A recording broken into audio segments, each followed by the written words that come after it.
نحمدہ و نصلی علی رسول الکریم۔ ایک ساتھی کا سوال ہے کہ دن کا اطلاق اور رات کا اطلاق کس وقت سے کس وقت تک پر ہوتا ہے؟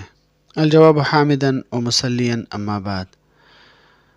مسئلہ یہ ہے کہ روزہ اور دیگر احکام میں شرعی طور پر دن کا اطلاق صبح صادق سے غروب آفتاب تک پر ہوتا ہے اور غروب آفتاب سے صبح صادق تک رات کا وقت شمار کیا جاتا ہے۔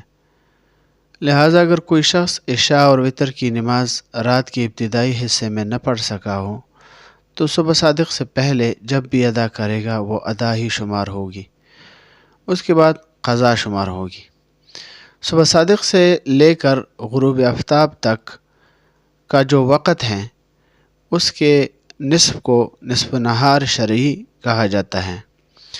اگر کسی نے نصف نہار شرعی سے پہلے روزے کی نیت کر لی ہو تو اس کا اعتبار ہوگا، اس کے بعد نیت کی ہو تو اعتبار نہیں ہوگا۔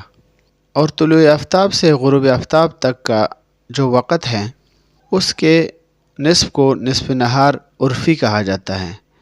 نماز کے سلسلے میں نصف نہار عرفی کا اعتبار ہے، چنانچہ اس وقت یعنی استواء شمس کے وقت نماز پڑھنا مکروہ ہے۔ اما الذی یرجع الی اصل الوقت فهو بیاض النہار وذلك من حین یطلع الفجر الثانی الی غروب الشمس۔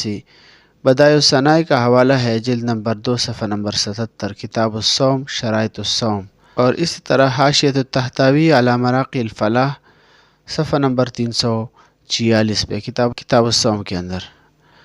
اس میں ہے کہ الیوم الشرعی من طلوع الفجر الی الغروب، اور اس طرح رد المحتار علی الدر المختار اس میں بھی ہے، جلد نمبر 2 صفحہ نمبر 371 پہ۔ وما علینا الا البلاغ۔